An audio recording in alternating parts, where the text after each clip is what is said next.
Good evening. Assalamu alaikum rahmatullahi wa barakatuh, and welcome to News in Focus. My name is Faraz Patel. We'd like to thank you, the viewer, for staying with us here on Hilaal TV, DSTV channel 347. Over the last week, we have seen aid been arriving in Gaza, but the aid has been seen from many as that of a tool of weaponization from Israel.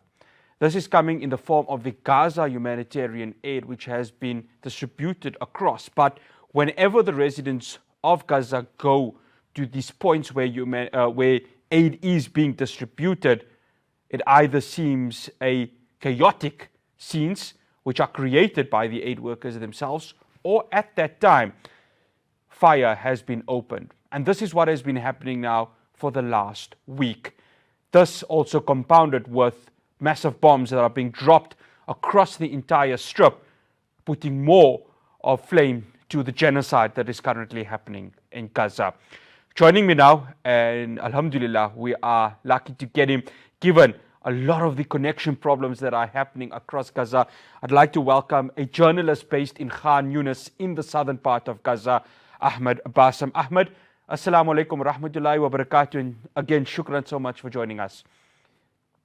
Wa alaikum assalam wa rahmatullahi wa barakatuh. Pleased to be with you, brother. No, it's glad have this opportunity despite the challenges. No, it's an absolute pleasure hosting you, Ahmed. Ahmed, this aid for the last week, we've seen it on social media, we've seen it on the very little mainstream media platforms. But talk to the viewers about how this aid right now is being used as a tool of weaponization by Israel, because we're seeing it quite clearly that many are labeling it as death points for many residents in Gaza right now. Well, brother, this is the least to describe the situation regarding the aid delivery to the Gaza Strip these days, because the aid or the weaponization of aid by the Israeli occupation was very clear and explicit since the start of this genocide back in October 7th, 2023. Since the start, they've been very clear about it, saying that after describing the people of Gaza as human animals, no food, no electricity, no water will come to them. And this is the situation that we've been witnessing for over the past plus 600 days so far. And since the 2nd of March this year, of course, Israel has imposed a full blockade on Gaza, just total blockade with nothing entering to the strip. All crossings have been shut down, and naturally these crossings are from the Rafah city, the southern city, the only land gate to the Gaza Strip from Egypt or the occupied territories in the south, and have been under the control and the invasion of the Israeli occupation for over a year now, since they invaded or started the ground operations within the Rafah city back in May 2024. And following over 80 days of this total blockade that started last 2 months, or the last 3 months now, Israel and the back of the United States came up with this Gaza Humanitarian Foundation in the name of relieving the humanitarian catastrophe that we are enduring here in Gaza. It is important to mention that this is a U.S.-Israeli organization that have been endorsed by them and just facilitated all the means for its construction and its commencement here on the ground. What we understand now that they've set 4 distribution centers across the strip here, only limited in the south, where I'm staying in Khan Younis. Sure. The only place that we can access these distribution centers are in Rafah, in an area devastated, controlled by the Israeli occupation, and of course surveyed and under the drones and the presence of the tanks and the watching towers of the occupation. And for days now, 7 days now, since the start of this GHF humanitarian, so-called humanitarian operations there hasn't been a clear or organized matter through which the families or the people in need for relief and for urgent assistance to get to these distribution centers and receive such aid. What we've been witnessing is chaotic scenes since the start of the so-called humanitarian operations of this GHF, and followed later by the bloody scenes that have been taking place over the past days. For days now, there has been this routine that since this morning, the families near the city of Rafah receive calls by Israeli drones, opening speakers and calling on them to head to these distribution centers in order to receive the aid that they are promising to do so. But for the second time in 48 hours, we've witnessed another massacre committed there. 2 days ago, a massacre was committed by the Israeli occupation against the starving people who went to these distribution centers to receive the aid that they were promised to get, but only to find themselves under the gunfire of the Israeli drones and those of the Israeli quadcopters. And we're not talking about random targeting or just open targeting, but deliberate, precise target as described by the health officials and the those even foreign personnel who operated on the wounded and the casualties who arrived to the only operating hospital as precise and deliberate targeting within the upper parts of the body, in the head, in their arms, in the necks. And again, this morning, we've witnessed the same scenes. Again, another massacre was committed following the killing of more than 35 people last time. Today, 27 Palestinians were killed and shot by the different firing from the Israeli tanks and the Israeli drones and have been brought to the only remaining hospital here, that is the Nasser Hospital. Little hundreds who have been wounded and just sustained severe injuries due to this firing by the Israeli occupation, added to a total of at least 108 Palestinians killing on the way and within the vicinity or at the gates of this so-called Gaza Humanitarian Foundation that started 7 days ago. So this is anything but humanitarian operations or a humanitarian organization. This is killing and death traps under the guise of humanitarian aid. Ahmed, and that's where I want to come to. You've got this so-called humanitarian foundation that is doing this aid, but they're doing it with a gun to their hands. And if there's a slight scene of, and one needs to understand that the residents of Gaza have not had food for 2 months. That's 2 months and counting. So one really can forgive them for really wanting to take the food and go with it, because when there's a starving stomach, no one can really rationale with the person. And then, of course, comes the evening where bombs are being dropped by Israel. And we saw last night, the Gaza civil service rescuing a small baby from an apartment building. It's sometimes you struggle to words to actually understand the magnitude of this genocide. But this genocide has really taken a whole new level, hasn't it? A level where even the European leaders, Israel's allies, are starting to say, what you're doing right now is close to a genocide. Well, this is the obvious right now, isn't it? This is a genocide, and a genocide on a whole new level. Exactly, brother. This is the least to describe the situation here as genocide. And coming to your point about 3 months, not 2 months, but 3 consecutive months, nothing entering to Gaza, leaving families desperate to even risk their lives to go to this so-called humanitarian zone, knowing that it is a death trap.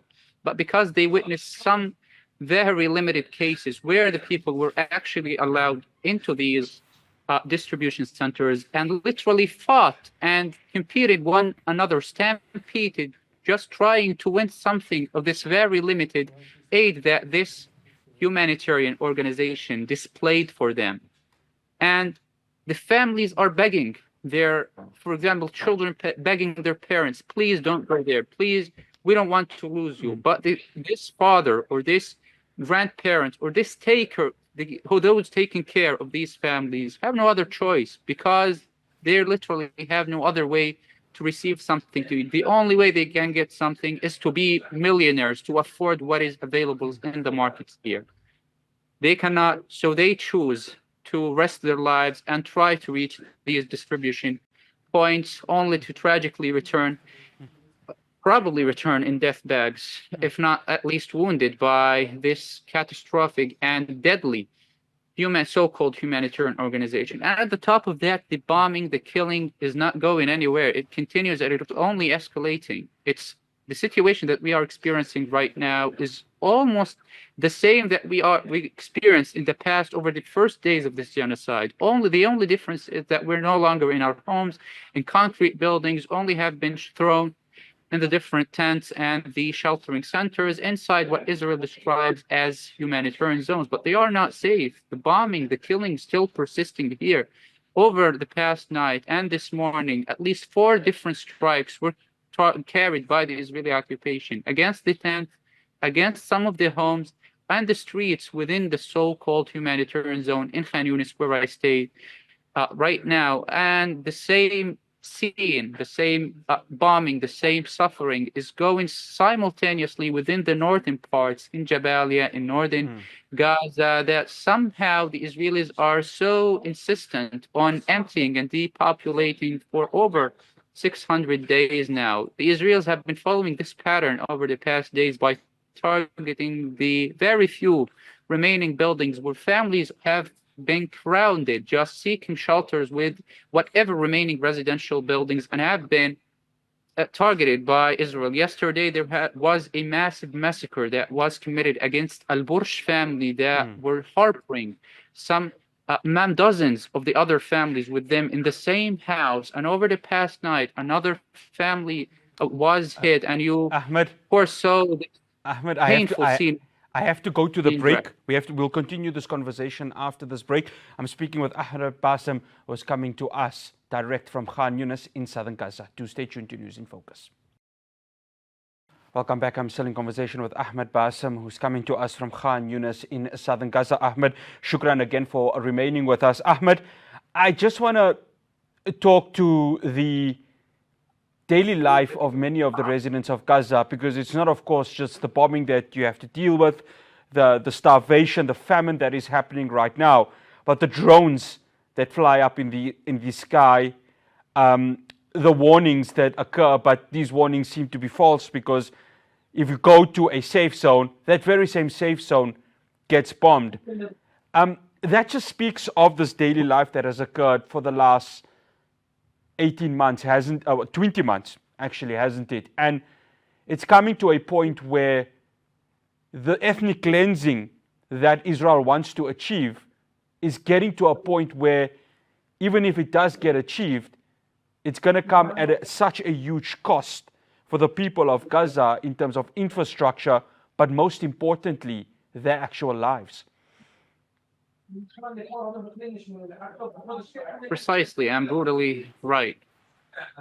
To give you just a glimpse of what it's like to go through a typical night in Gaza right now, especially the nighttime, because it is the most horrific and the most just deadly, marked by deadly anticipation.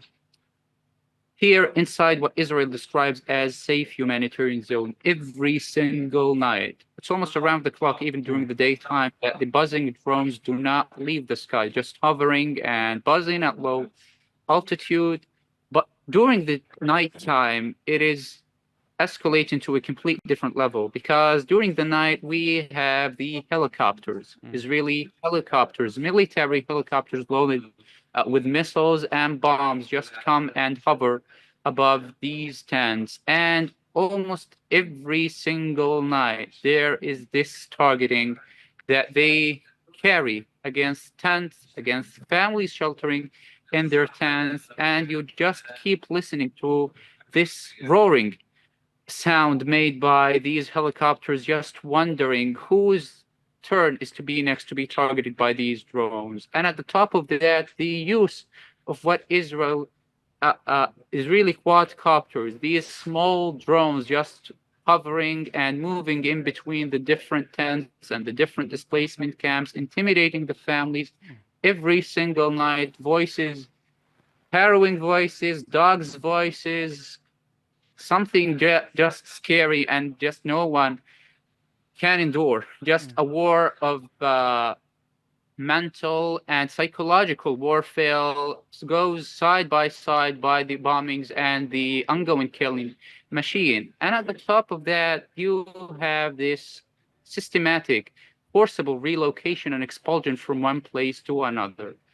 This is Khan Younis. That was a year ago, just a month followed the Israeli withdrawal, following months of the Israeli invasion to the most major parts of Khan Younis. And right now, after 600 days, the people are living the same scenes again, the scenes of displacement, the scenes of running from one place to another. Over the past couple of weeks, Israel issued evacuation orders for central Khan Younis. Families came to Western Khan Younis, where Israel is telling them it's a safe zone. Yesterday, they once again issued evacuation orders for more residential blocks for them. Some of the few remaining ones that were once until yesterday inside the so-called safe zone, but right now they are considered military zones. But of course, for the families here, this has long been a false concept. It's no longer about safe zones or military zones. All that they know about these military zones, that they could possibly be subjected to the ground invasions. So they hope that they won't have to face a military ground offensive that is finding a tank right next to your tent or shooting at your tent, so you'll have to run from it. But right now, there is no place for families to go to. The Al-Mawasi zone, the notorious, infamous Al-Mawasi in western coastal lines of Khan Younis, is already crowded by hundreds of thousands of Palestinians. It is crowded of the people of Rafah city who left it about a year ago. It is also filled with people who left the eastern towns of Khan Younis city and have only been forced to be expelled and move westward and westward. What is next? Should the people jump into the sea? This is the ethnic cleansing that have been carried by Israel over the past 600 days that gives no concern and gives no modicum of regard to the suffering and the misery and the pains the people are enduring here. Is just endless cycles of suffering, of killing, and of course, of running and heading to the unknown. Ahmed, one final question, because I know you need to leave, and there's a human side to you, not just being a journalist, but there's also a human side that now you have to take care of family and friends. And I'm going to ask this question in very brief. When it comes to the need for a ceasefire over the weekend, I think everyone had hope that a ceasefire could have been agreed. Unreasonable demands from the Israeli side. Stephen Witkoff, there seems to be a lack of trust towards him because people don't know whether there's a genuine feel to whether he wants the ceasefire to happen or is he acting as an aid to Israel. But regardless, the desperation for a ceasefire, that desperation for aid to get in, how much more can it be stressed enough that the residents of Gaza need it and need it quite desperately? Well, of course, everyone here is calling for an end to this genocide, a rightful end to this genocide. This is the the least for the people to call for. And this is not a privilege. This is not something extra or a side pro bono that we are demanding. This is our right. We're calling for an end of our genocide, of our own killing by the Israeli occupation. And it's been very clear since the start of this genocide who has been fueling it, who has been obstructing the efforts made to put an end to it. If the United States wanted to put an end for this genocide, they could have done it long ago, days or hours after it started, by restraining Israel. But instead, what we've faced and what we've been witnessing and the world have been witnessing is that the United States unequivocally and unconditionally provided the needed diplomatic the military support for the Israeli occupation. And over this recent round of talks and negotiations that took place over the past week, and of course, I myself, among the more than 2 million Palestinians, have been here just praying every single day that something eventually positive will happen through them.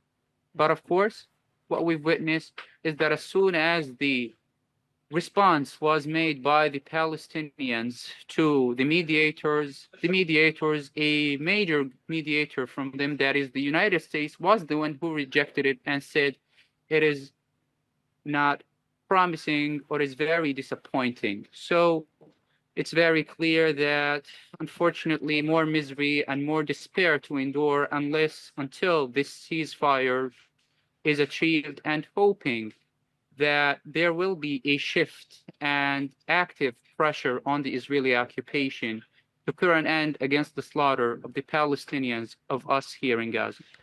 Ahmed, it's been an absolute pleasure to host you. We make dua to Allah subhanahu wa ta'ala to keep you safe, to keep everyone in Gaza safe. And inshallah, we hope to speak to you soon. I beg your pardon. Again, an absolute pleasure. Assalamu alaikum wa rahmatullahi wa barakatuh. Alaikum assalam wa rahmatullahi wa barakatuh. The pleasure is mine, brother. That's Bless you all. Ameen Thumma Ameen. Ahmed Bassam is a journalist based in Khan Younis in Southern Gaza. Well, that's all we have for you here on News in Focus. From myself, Ross Patel, and the rest of the team in Johannesburg. Up next is Isha Salah from Makkatul Mukarramah, and immediately after that, our Hajj show. Allahumma labbaik. Assalamu alaikum wa rahmatullahi wa barakatuh.